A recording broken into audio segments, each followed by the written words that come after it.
Hi, welcome everyone, and welcome to How to Create a Speak Up Culture, a conversation with Mike Rundgren, a former L&D lead at Facebook. My name is Justin Hale. I'm a master trainer here at Vital Smarts, and we're grateful to have you. We're excited to have this wonderful conversation this morning with Mike and hopefully give you some immediate value in terms of some of the things you're trying to do in your own culture, in your own organization. Now, today's session is hosted, like I mentioned, by Vital Smarts. Those of you that aren't familiar with us, Vital Smarts is a corporate training company, but more than that, our mission and our goal is to change the world by changing behavior. So our focus is to give people skills and help them change their behavior in a way that will impact their organization, impact their personal life, impact their community. And so our focus in doing that, and we're going to talk a little bit about some of the work that Mike has been doing as well in terms of impacting behavior change to help impact organizational culture. So we're excited as Vital Smarts to be able to host Mike and be able to talk about this content. Now it's time to embarrass Mike a little bit here and talk a little bit about who is this guy, right? Who is this guy sitting here? So Mike, for the last 18 years, has really been on the forefront of learning and development and culture change. He spent some time at Intel, Washington Mutual, Microsoft, and most recently he was at Facebook for the last 7 years or so. But now Mike is the owner and chief builder of awesome people at Multiple Hats Management. And most recently, he's the author of this book here.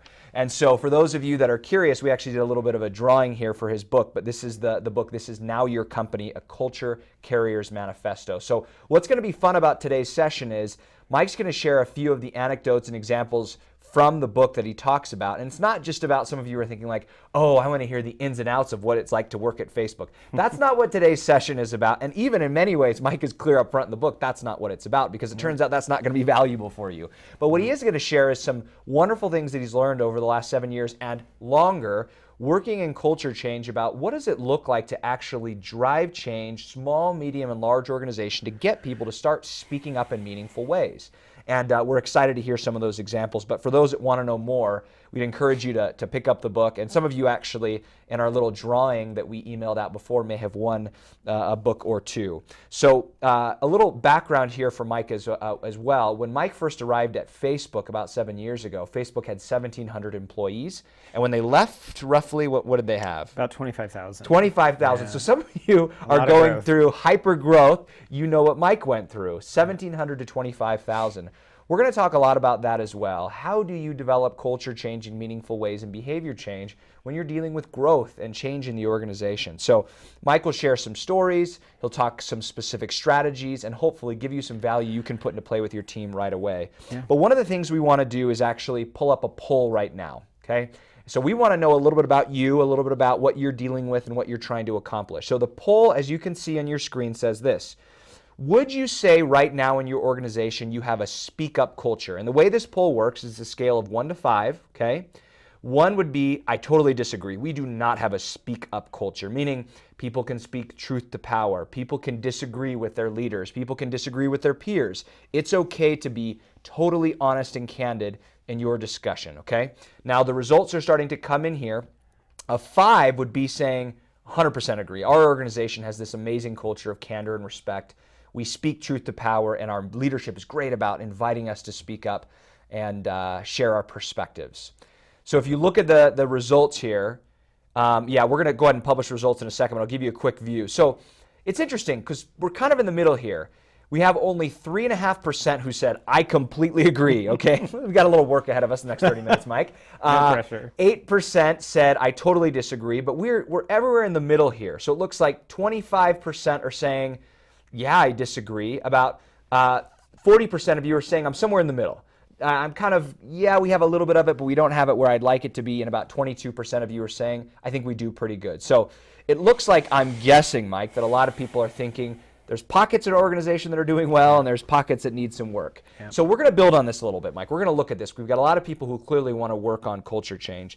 I want you to talk a little bit about your story and talk a little bit about when you arrived specifically at Facebook 7 years ago, coming into the organization, what were you seeing in terms of the existing culture that was there? What were some of the anecdotes or even some of the data that you saw that made you say, we need to focus on this moment of getting people to speak up, and that will be meaningful for Facebook. Tell us a little bit about what you saw when you arrived. So I think it's kind of a universal story, really. I mean, obviously it applies to my experience at Facebook because that's where I was, but I think one of the questions that I asked for years after I started when I would speak in orientation was just a show of hands of all of our new employees, how many people came to the company, at least in part because of the company's culture. And one of the consistent things the whole time that I worked there, and I'm sure is still true today, is that almost every hand went up. That people had made the decision to join the company in part because of the culture that they had experienced as candidates, as interns, that they'd heard about from other people or read about. And so when I started, that was one of the things that was top of mind for me about everything, and that had come through loud and clear in the interview process as well, was that my charter and my team's charter was not to build a training department where we just created a bunch of content for people to take classes, but that our charter was to really create valuable learning experiences, and that most of those learning experiences were going to center around the culture and how to thrive in the culture. And so, when I joined, we didn't really have a lot of anything in terms of infrastructure training-wise. We had a fantastic orientation program. There was a great small but mighty team that was already in place. And when I joined, I quickly joined kind of where they were, which was just treading water with a constant influx of new people. It became very clear. I had been teaching crucial conversations for years in previous companies. And one of the things that was, I think, typical of any organization that is at the beginning of a pretty massive growth spike, if you're thinking consciously about culture, was preservation. There were already people, when I joined, coming from an organization that had over 100,000 people to one that had about 1,700, there were already people who were concerned, is our culture going to erode or, worse, go away as time goes on? And so preservation of what was very special about the company at the time was of significant importance. And so to my past relationship with Vital Smarts and with teaching crucial conversations elsewhere, I wanted to work with the team and with the company to make sure that one of the things that was really core about the culture, this openness and directness and talking very quickly about problems and solving them quickly, would scale. And so it became very clear early on that was, from a preventative standpoint, going to be a really valuable tool. Yeah. Yeah. It's interesting because a lot of people might be sitting on here, and I don't know if my team can let us know how many people have joined us. We had, I think, 4,400 people sign up to come. It's crazy. But I know, it's amazing. So we've got over 1,000 people, my team is telling me right now, joining us. And I'm sure that very few of them have ever worked at Facebook, if any, and maybe only a handful are in the tech industry. So one of the things that some people might be thinking, Mike, is, well, I mean, the best practices you're going to share, they're very Bay Area focused, Silicon Valley specific, but you've clearly consulted and worked in a lot of different industries. So talk with people a little bit about, when people think about some of the things that you're going to talk about here, how can they make sure that they're not just taking your advice as that's a tech type of things? Is tech really all that unique, or in your experience are you finding that the problems you saw or the existing status quo of people not speaking up is similar wherever you go? What do you notice in terms of the differences or similarities? Yeah, well, a couple things. First of all, tech, when people talk about the tech industry is not monolithic, right? I've worked at several tech companies and with several tech companies, and all of their cultures are very distinct. There are certain things that are in common, right? We tend to look like this a lot. That's why I wore tech. a jacket, but I wore a hoodie with my jacket just to pay homage to the tech friends. I appreciate immensely. No, I think, so not all tech cultures are the same at all. And one of the premises of the book that I wrote was that the culture of a company is just the sum total of everybody's contributions to it, what the things they say and do to get their work done. And so I think if you're looking at a company's culture, what you're really looking at is all of the individual people. And the theme in the book that I really hammered away at from all of the different chapters about all of the different skills and mindsets was the only thing that you can really control in a company's culture is your contribution to it. And that message that I talked about earlier that I would give people in orientation, if the culture is something that you joined for, Now that baton is passed to you because I'm going to ask the same question of next week's group. And if their hands go up, congratulations, you've helped maintain a culture that is attracting great people to the company. If their hands don't go up, it's partially your fault. That is how important every contribution is. And that is true in every organization. One of the things that I was thinking about with the question about do you have a speak up culture or not, all cultures are speak up cultures. The question is, are you speaking up in ways that are helpful or in ways that are not helpful? And I've worked in organizations, there's no purity, right? There's no company where every problem is addressed immediately and everybody, sings Kumbaya at the end of the day. There's also not any organization that I'm aware of that succeeds in any way where nothing is ever discussed, in a timely manner. And the results of the poll, I think, showed the same thing. It's a continuum. But every culture is a speak up culture. The question is, are you speaking up? I wrote in the book about the not Scott phenomenon. And one of the things that I noticed in every company that I've worked for, and I played a role in it as well, is how many times you're having a conversation about Scott. I'm just using it because it rhymes with not. There are plenty of lovely Scotts out there. As a measure of how effective or ineffective the culture was. So if you're Scott and I have a big problem with you and how we're working together, or how you might be getting in my way, and I have the conversation about that with him or with her, then we have a speak up culture, but I'm speaking up to the wrong person. Or if I'm in a meeting and I really violently disagree, maybe violently is not the right word, vehemently disagree with the premise of what's being talked about, and I say nothing until I'm out of the meeting and then vent to somebody else. I'm speaking up, but I'm not speaking up in a way that's actually useful to anybody but my own need to vent. Yeah. And there's value in venting, and all of that is wonderful, but one of the things that Joseph Grenny, I don't know if he actually wrote about it in Crucial Conversations or if it's something that he said afterwards, but the notion that you could measure the health of an organization's culture by the lag time between a problem happening and a problem being discussed. And I think any organization, regardless of industry, your imperative as an organization is to create a culture where the lag time between a problem happening and being able to discuss it is slim to none. Right. Yeah. So when you looked at that and you said, okay, we want to drive that and take what's great about what's already happening and continue to perpetuate and address some of these places where people aren't speaking up in productive ways, shorten that lag time. Talk practical with folks. What are some specific things you and your awesome team of builders of people, what did you guys sit down and talk about? How can people sitting here on the webinar today say, where do I start? Who do I meet with? What are the first conversations we need to have? Tell us a little bit about that. So one of the ways is to actually screen for it. Being able to manage and handle conflict and disagreements is one of, I think, the most universally important skills of any in any role in any organization. And so asking people, behavioral questions about, tell me about a time when you had a conflict with somebody. How did you handle it? What did that look like? When a conflict that you were involved in didn't go well, what did you learn about yourself in it? I think screening for it is really important, because no matter how excited the person is to join your great culture, one of the other things that I talk about early in the book is what I call organizational Stockholm syndrome. Like, I hated passive aggressiveness in every previous organization, and it wasn't until somebody pointed out that I was having a meeting before and after the actual meeting that mattered.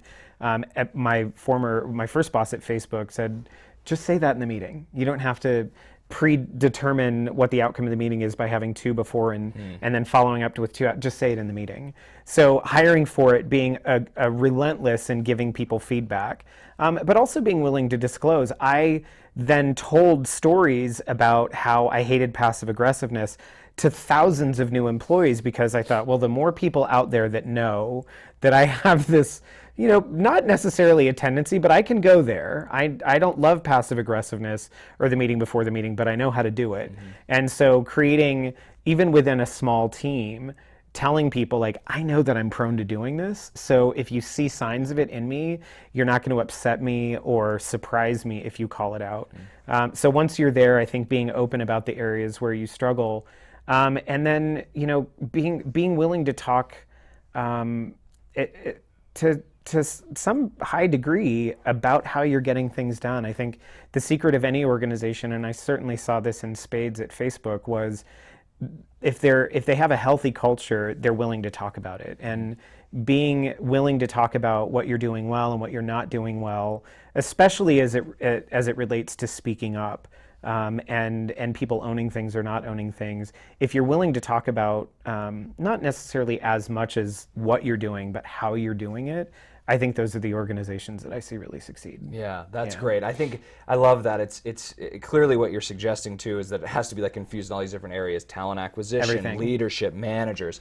Let's talk a little bit about the leadership piece, because one of the most common questions we get is people say, great, well, I'm a mid-level person, maybe I'm in change management, maybe I'm in L&D, or maybe I'm just a mid-level manager and I'm trying to create some type of culture change, but it's never going to work if I don't get leadership on board, if I don't get my manager or my manager's manager's manager on board. Yeah. I mean, a lot of people may not know, but a lot of your work was going to the very top. It was trying to make sure that people like Mark Zuckerberg and Sheryl Sandberg supported what you did. So give us some principles that can be helpful for people in terms of saying, great, driving culture change in an organization that's growing from 1,700 to 25,000 has to have some sense of top-down support. What are some things that you did? What are some things other people can do to get that support as high as possible to really guarantee it sticks and that there's this executive sponsorship and support for that?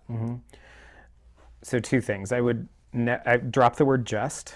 Anytime somebody says, oh, I'm just this or I'm just that, you are actually the biggest barrier in your own way, right? So, which is not to pick on your framing of it, because I think a lot of people tell themselves that I'm just a new employee, or I'm just at this level, or I'm just that. And I think if that is what you're leading with, first of all, you're going to sabotage yourself. Second of all, what senior leader should take you seriously if the framing of it is, well, I only work in learning and development, or I only work in, and I see a lot of that in our profession of, people saying, well, I'm just this. You're an employee, you're a contributor to the culture, and if you work in learning or in HR or in OD or any of those functions, you are an important shaper of that culture. So I think first and foremost is don't sell the impact that you can have or your role in the organization short. From a leadership perspective, I've worked in all kinds of different organizations with all kinds of different levels of leadership support.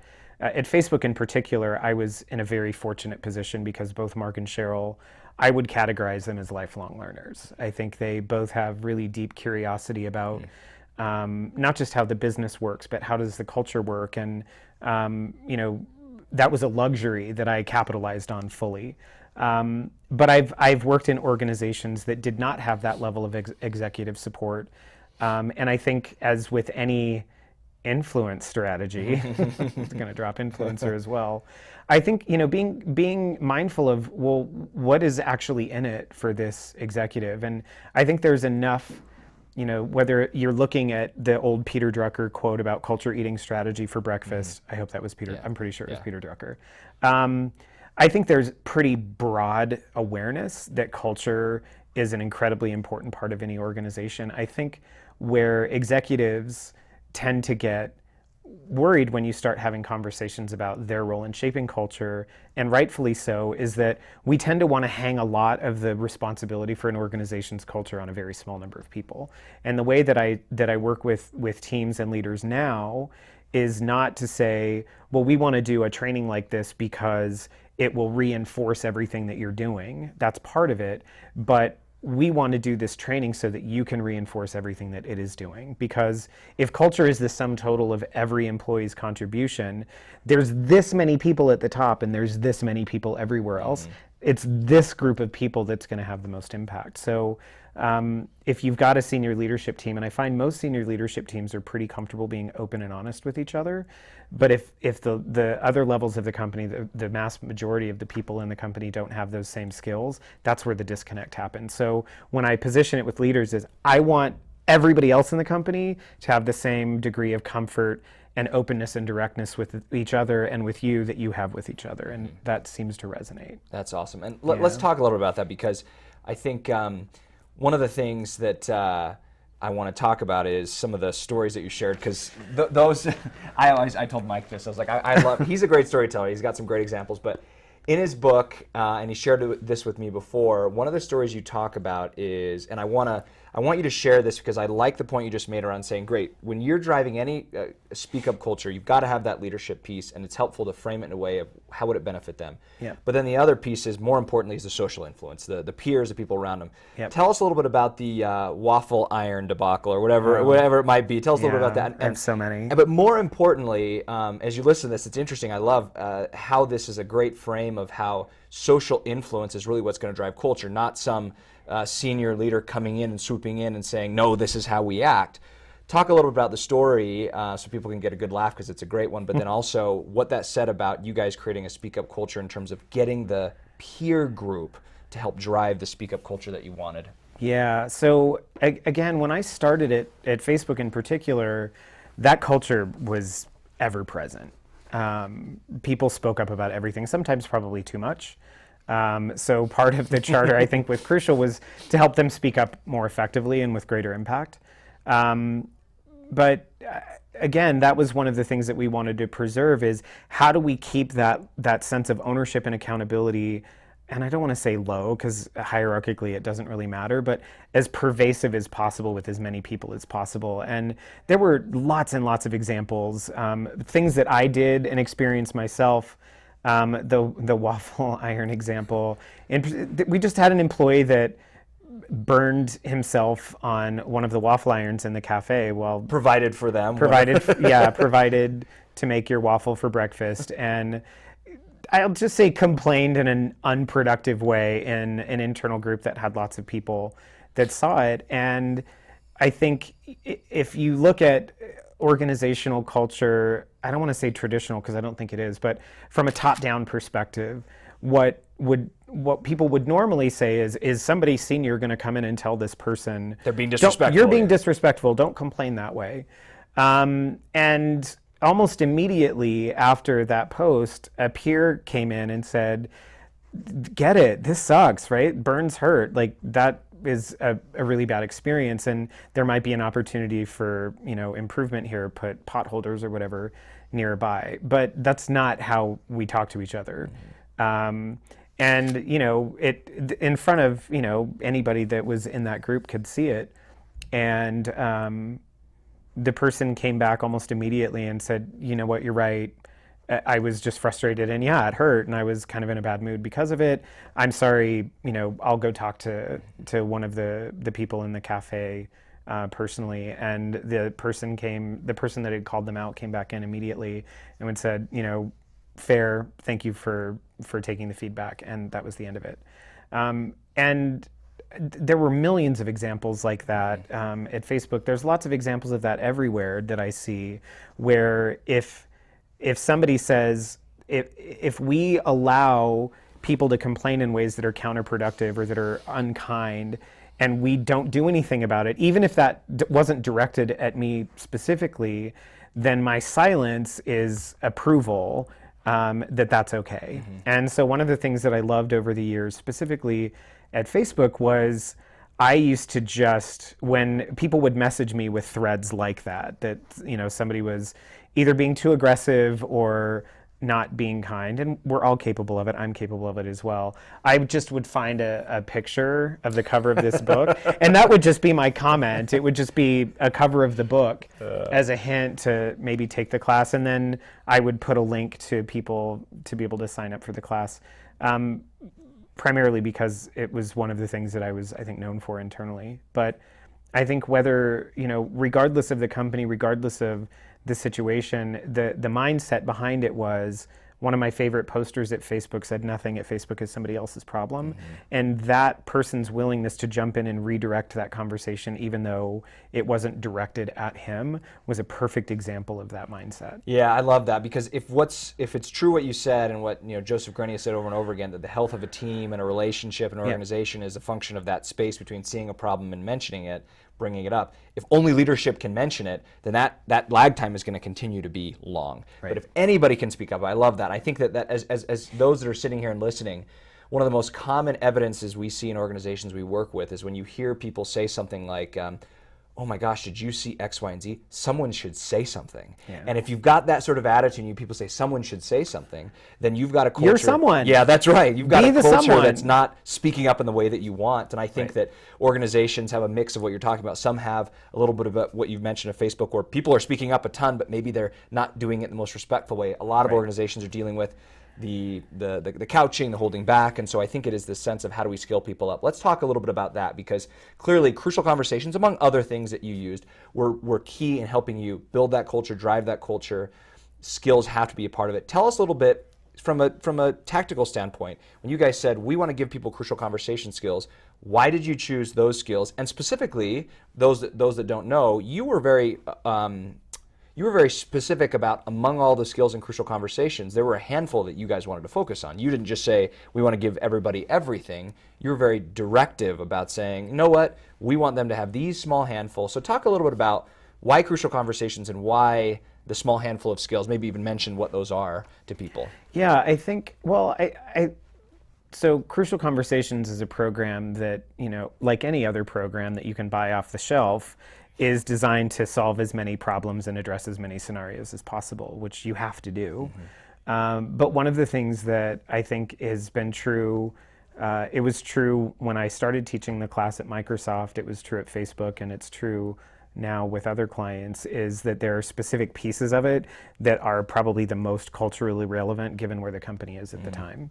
And I think I really wanted to focus on, and I still always gravitate towards the stuff that I think is kind of the root cause issue, which is things like storytelling. And when I teach Crucial, and when I taught Crucial at Facebook, one of the devices that I used to teach storytelling, for example, was consider all of the stories that exist from the outside world about us as a company. And how sometimes they're right, sometimes they're not right, but how distracting it can be to focus on a story instead of focusing on a fact.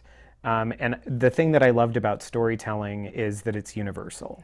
We all do it. It's kind of like when, talking about bias, we all have it. It's not a question of do I have it or not. Like if you feel something here, you're a storyteller, you have bias, all of those things are true.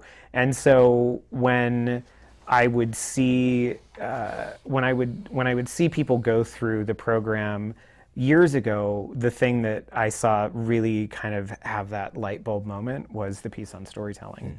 And storytelling, to me, especially in the context of the larger model, is so important because when you look at a company that's going through massive growth or massive change, those are the periods where stories are the most likely to be present and harmful. Because in the absence of information, people will just make up whatever version kind of suits the way that they already see the world. And so from an organizational culture perspective, that was one of the pieces that I really, still to this day, feel is the most beneficial. And I think every organization has their own different version of what stories are prevalent, what stories are common. Some of them are stories about leadership. Some of them are stories about the product. Some of them are stories about growth or shrinking. But that particular portion of the program and that particular content, helping people get control of them, not to stop doing it, but to recognize when it's happening, I think was just incredibly, incredibly valuable. Yeah, I think that for many people go through the class, it's a crowd favorite, right? Among all the things, how do you speak up? How do you say it? Motive. I think the emotions piece is always a big one because people are like, oh, I did that. Oh, I do that. It's so common. It's also really important. One of the things that I love about teaching any content is to actually get people to do the thing. And then instead of saying, hey, most people do this, you can actually, so for anybody that's taken Crucial Conversations from me over the years, one of the things that I do at the very beginning of that section is I'll pick up a pen. I'm not going to do it right now because I'll hit somebody. But I'll pick up a pen and I'll go up to the whiteboard and say, assume that you just walked in, we're going to spend like 3 days together. And the very first thing when I walk in the room is I walk over to the whiteboard and then I physically throw the pen. And I'd say, how are you going to describe what just happened to people outside of the room? And they always fall for it. You're crazy, you had a bad commute. Like some of the stories are pretty involved. Nobody ever says... Got burned by a waffle iron. Got burned by a waffle iron. Nobody ever says you threw a... Well, one person in my interview actually said you threw a pen. It was a software engineer. Very literal. That's very literal, you threw a pen. But most people immediately go to the story. And so instead of telling them that they do this, I just showed them that they did it. And it's one of the unifying things that can actually be a really good strength, right? There's people pay a ton of money these days to go through storytelling training. Most of us are pretty good storytellers, whether we know it or not. Again, the question is, are those stories helping you or are they hurting you? Yeah. It's interesting because you have the advantage when you're trying to develop the speak up culture and you're teaching people crucial conversation skills of being in the culture. Tell us a little bit about that, because some organizations might be deciding to bring in trainers or others. What was some of the advantages of your team certifying and teaching the class? What was the relationship that your internal trainers had with people before, during, and after the class that was helpful for you guys? Yeah, and I've lived in both worlds. I was a consultant at Microsoft, so I was one of the outsiders. I think especially for seasoned trainers who are really deep exposed to this content, it quickly doesn't matter whether you're an employee or not. I think in particular, it was really important, I think, for me personally to feel like I was walking the talk. And again, that people were going to hold me accountable, because on my worst day, I can throw a fit, I can, want to lash out at somebody, I can do all of the things that we teach people not to do in that book, and I wanted everybody to know that it was okay to hold me to that bar as well, and for me to be able to hold myself to it, because there were a number of times where I wanted to jump in and say things that weren't going to be helpful, that felt really good but weren't going to do any good, and knowing that I had crucial conversations attached to who I was internally as an employee helped me avoid probably several situations that I wanted to avoid, but also, continuously reminded me, and I think everybody that teaches the class, to hold yourself to that higher bar. But I think from a cultural perspective, again, I think if you use Joseph's barometer, and it's actually a really helpful tool for me now as a consultant, when I walk into a company from the outside, not knowing necessarily a lot about the company as a whole or the organization or its culture, I use that barometer. How quickly do people tend to share information with me that they're not sharing with anybody else, right? So if I come into an organization and within the first meeting somebody tells me 20 things that I'll ask people, so who else have you talked to about this internally? What was the response? And if the answer is no, but okay, that's useful. Because I know then that I'm walking into, at least from this person's vantage point, an organization where they don't have that comfort and that familiarity, which of course makes it easy to go to a program like Crucial Conversations. If somebody wants to work on this big issue, management or leadership or bias, but the underlying skill of being able to talk about sensitive things isn't there, I always go there first. Cool. Yeah. Couple more questions, then we're going to get to Q&A.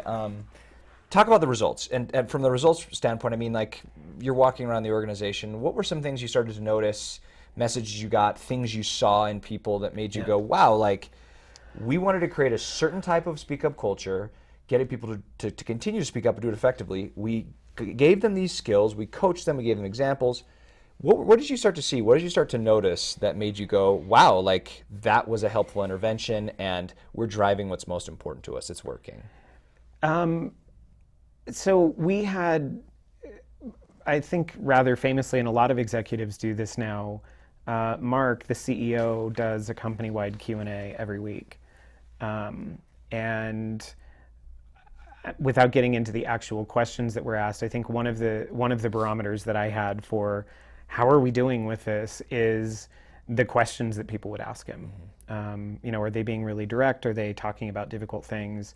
Are they asking softball questions? Are they kind of avoiding the tough stuff? And, year after year after year, regardless of how big the company got, I kept hearing those questions. So I think, and the number of other companies, not just in Silicon Valley, but in general, where senior leaders have said, you know what, there's something to that.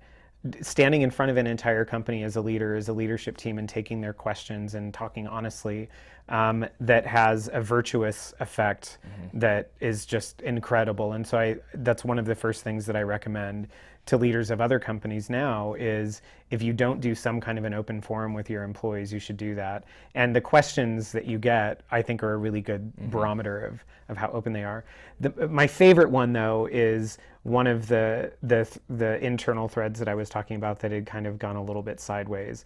The first time that somebody else posted a link to sign up to take Crucial Conversations or a picture, that was to me a sign that the organization now owns this culturally. And I think in any company, once you get to the point where what you're really building with this is common language, right? And once you get to the point where you've tipped the language to being common, where everybody knows what storytelling is, or the majority of people do, they know what it means to master your stories, they know what it means to be very clear on what their intent is, then the results kind of take care of themselves. Yeah, I love that. I love that. And that's clearly what you're going after with the title of your book, of getting people to change their own stories about themselves, about they're just this, but they're an owner of the company who can make great change. We're going to shift to our last question here, because one of the things about Crucial Conversation skills is if you can't use those skills to talk about the toughest stuff, then it really doesn't bring the real value. If you can only use it to talk about, like, okay, well, should we deliver in August or July? It's like, Right. Some of the biggest topics today are things like, how do you get people to speak up effectively around harassment, around unconscious bias, around gender inequality? So we're going to have Mike talk a little bit about that, but I'm just curious, we're going to do our second poll here, and I want you to answer, does your organization right now have some form of an unconscious bias type of training or something like that? It's just a yes or no. So go ahead and answer in the poll, because one of the things Mike has been working on and worked at Facebook on in conjunction with Sheryl Sandberg was getting a good course and a good methodology for people to start challenging and thinking about unconscious bias. Go ahead and answer here in our poll. Is your organization doing something like that? Are you doing some form of bias training, required, not required, online, face-to-face? Go ahead and answer in the poll there. I feel like we're watching election. I know, it is. It's Who's like, going to win? Yeah, exactly. In Kentucky, we have 49% of the vote. All right. Good. Okay, excellent. So we've got a bunch of you have answered. Love to get a handful more here. Is your organization doing some type of bias training, unconscious bias training, anything like that? Good. So we've got about 300 to 400 of you that answered. So 60% are saying no, Mike. 60% are not doing anything. Talk to us a little bit about how you've noticed Crucial Conversation being a good skill set to address those, because that is a big deal right now, and it's not just a Hollywood thing, it's not just a sports thing, like it's finally, thankfully, making its way into organizations about having that conversation. So what are you noticing in terms of the connection between Crucial Conversations, those, and what are some things you've been working on in that area? So it's interesting, because one of the things that I think we started working on the bias training about 3.5 years, so a little past the halfway point of my time at Facebook. And by then I was so used to the company's culture, and Crucial Conversations had been such a core part of what we delivered as a learning team that I definitely had taken for granted not just the openness of our culture and our willingness to talk about difficult things, but specifically I had taken for granted the impact that I think Crucial Conversations had on the culture. So by the time we actually started delivering that program, I think the organization had built a significant, or scaled a significant degree of competence in talking about difficult stuff. When I teach bias training now, and over the years that I've been teaching it, one of the things that I've come to realize is that in that classroom experience, and I ask people now, again, a show of hands questions, how many of you is this the first time that you're actually having a conversation about bias with a coworker or at work? And the vast majority of hands go up, if not all of them. And so one of the things that impresses upon me is that, to borrow from another program that I've taught over the years, situational leadership, looks at competence and willingness, or competence and commitment. And what I'm finding is that in classroom after classroom, in company after company, there is a lot of enthusiasm to talk about it and no skill. So similarly to what we were talking about earlier, scaling culture, scaling hard conversation skills, if you want to be able to talk about something as deeply difficult and personal as somebody's biases and how they affect their behavior, especially if they haven't been conscious of those impacts, you have to have a lot of patience. You have to be able to keep your stories under control, because biases really form from stories, stereotypes. And so it's imperative to, if you're not doing it at the same time, if you have the luxury of being able to build a foundation like that first before you start tackling it, great. If not, I think you have to at the very least do it concurrently, because again, you're talking about something that has a lot of social taboo associated with it. These are issues that have been going on for millennia, that people have never built any skill. Clearly, it's something that's very difficult for a lot of people to talk about. And one of the main goals, I think, for any organization that wants to do any type of training in this space is to start with, can we just create a culture where we can talk about stuff like this without it devolving into chaos? And a lot of times, I think when you look at an organization doing bias or diversity and inclusion training, the first thing that they want to look at is, well, how has that improved our hiring metrics? Or what percentage of people do we have in what position? And those are important metrics to look at. But what I counsel clients and people that are considering doing this is, have you created a culture where somebody can talk about a bias and the whole thing doesn't go crazy? Because to me, that's a really valuable metric. Again, thinking back to Joseph's metric of how long between somebody seeing a sign of a bias and being able to talk about that same principle. If you have a healthy organization with regards to difficult conversations or crucial conversations, then when somebody sees or themselves exhibits the sign of an unconscious bias, talking about it will be easier. Never easy. And I think that's the other thing, is that there's a propensity to believe, well, if we just do a lot of training, then this will become easy and it won't become an issue anymore. And with bias in particular, that is a lifelong journey that you're never going to be done with. Excellent. I love that. Thank you. I want to, let's get some questions here, Mike, and then we'll close things up here with some of your kind of final best advice here. So we'll start with Giselle. First question here. And if you have any other questions, please throw them into the chat feature. Our team will try to grab some of the ones that are maybe similar and put them in there for us so we can answer your questions. And we'll have Mike do the 30-second challenge. So we'll see if he can answer these questions in 30 seconds or less. Hard for me. So we can get through more of them. I know I'm the same way.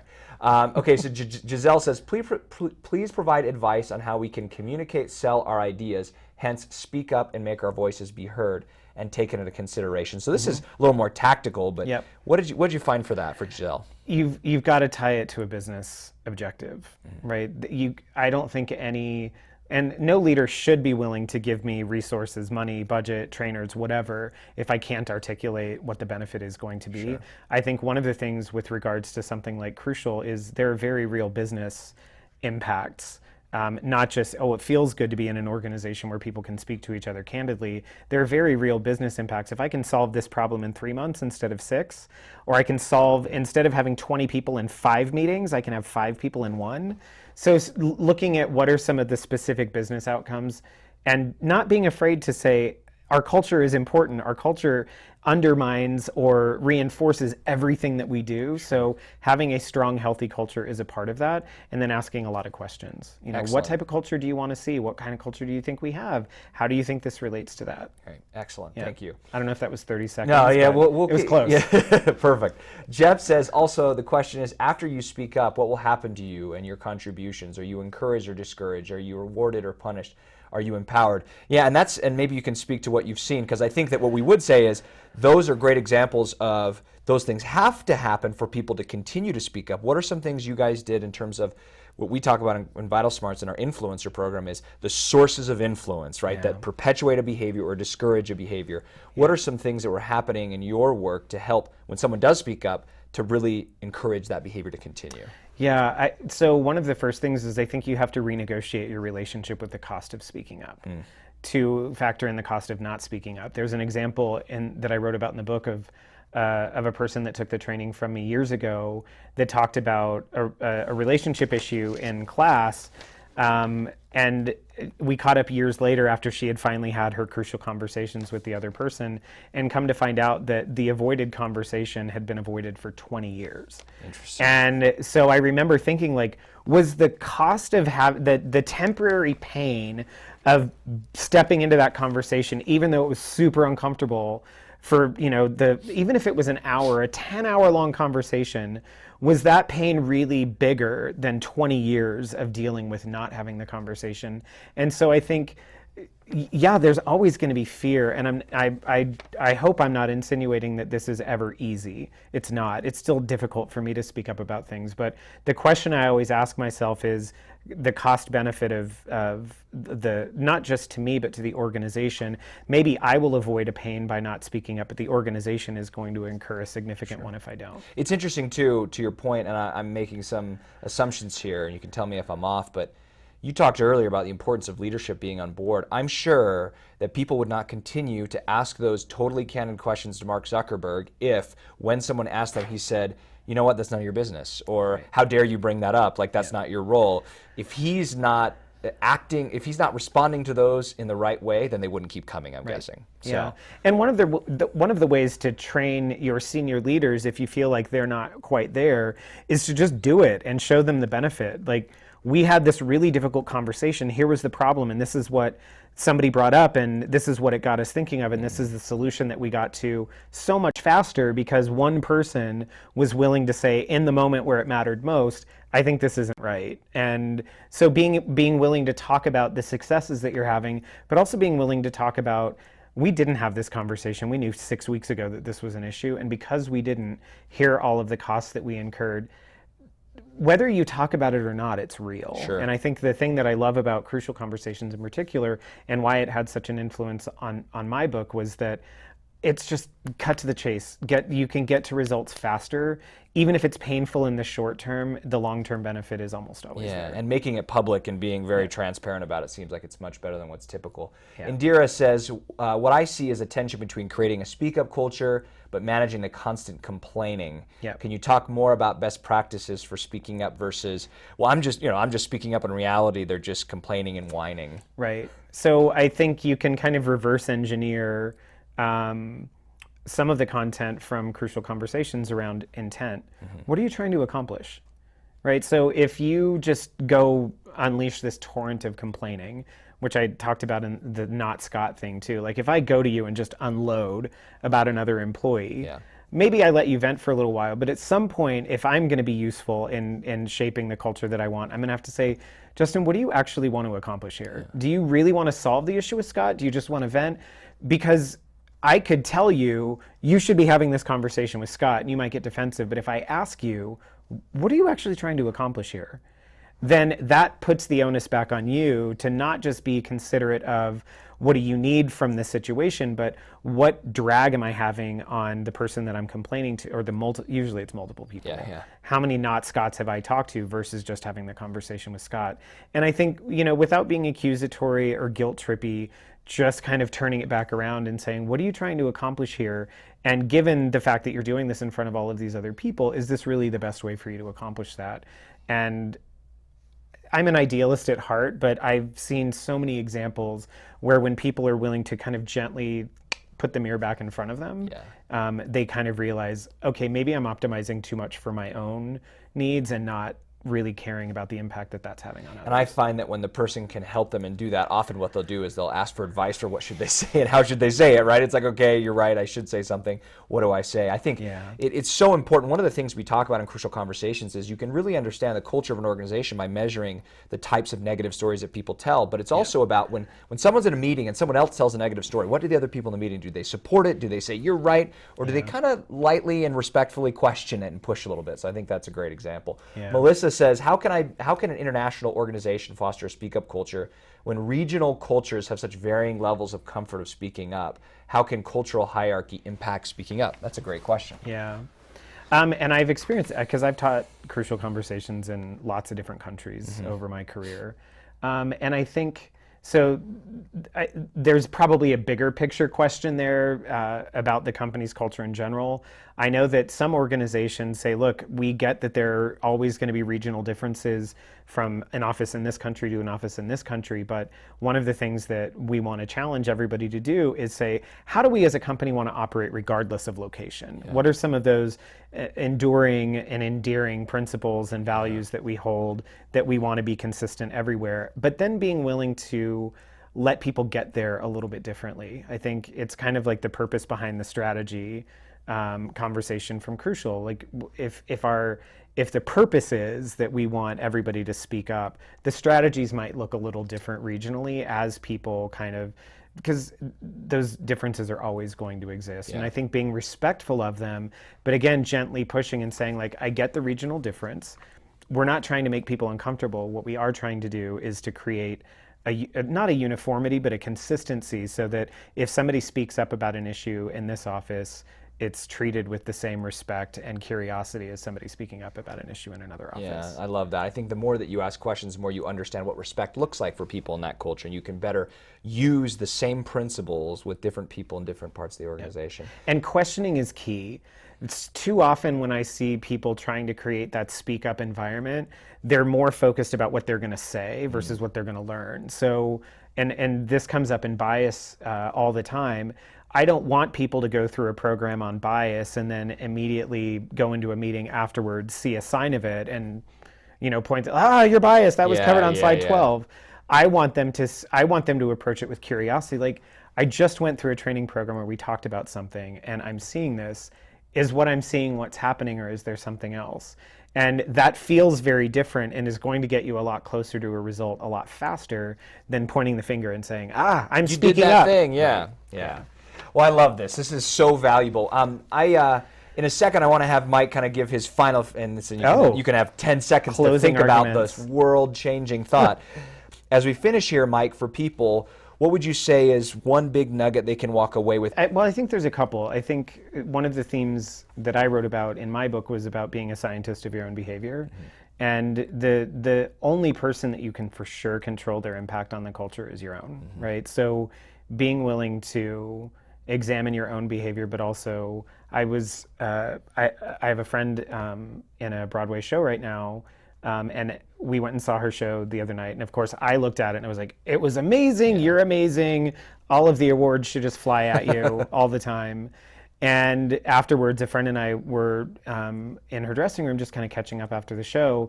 And one of the people from the production came in with like a stack of Post-its, and they just went over notes. And he's like, do more of this, do less of that. It feels like you popped out a character here.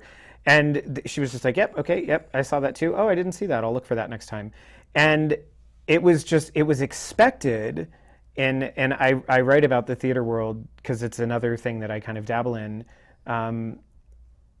It's so expected that you're going to have those conversations that when you have them, there's no time to be defensive, because why would you get defensive? We agreed that. So one of the things that I wrote about in the chapter on managing, I think I wrote about it in the chapter on feedback as well, was if you don't have a speak up culture, then talk about why you don't, and talk about what it would take to get there, and build some agreements about how are we going to handle feedback? How are we going to, if we're starting a project, let's build in a feedback mechanism so that in every meeting we're building in an expectation that there's going to be feedback, that we're going to talk about issues. And so don't be afraid to get really tactical and really simple, because as we talk about, if you see the bias training that we did at Facebook that we released, one of the key principles from that program that I think applies universally to everything is that it's usually the sum total of a lot of small changes that will have the biggest impact. Yeah. So, and we in our individual behaviors all day, every day, are creating those small opportunities to either make it better or worse. I love that. His big idea was better than mine. So as you can see on your screen, look for that email from Mike. We're grateful to have Mike Rundgren, author of This Is Now Your Company. Hopefully you found some immediate strategic and tactical things you can do right away, because once again, like you said, sometimes it's the small tweaks that make a dramatic impact where we need to focus, and hopefully you can take that white paper and start sharing it with your team, and do exactly what Mike just said. begin the conversation. Why don't we have a speak up culture? What would be our very next action to move towards that? So thank you so much for joining us, for the over 1,000 people that came with us, and we hope that you'll share this with others that might find some value. And thanks again, Mike, for spending time with us. Absolutely. Thank you. Thanks, everybody. Take care. Hey, how's it going, man? So I'm supposed to tell you that you're not on the planning committee anymore, and it's probably because your ideas suck.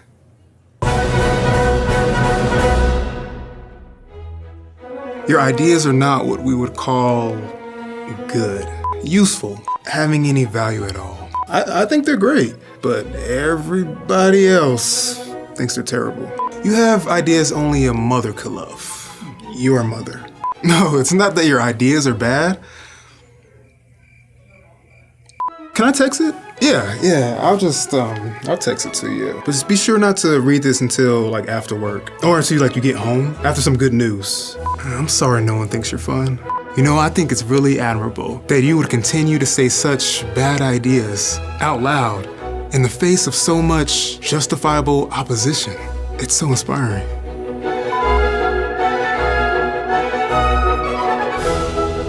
Good talk. I feel so much better. Is that a new keyboard? No?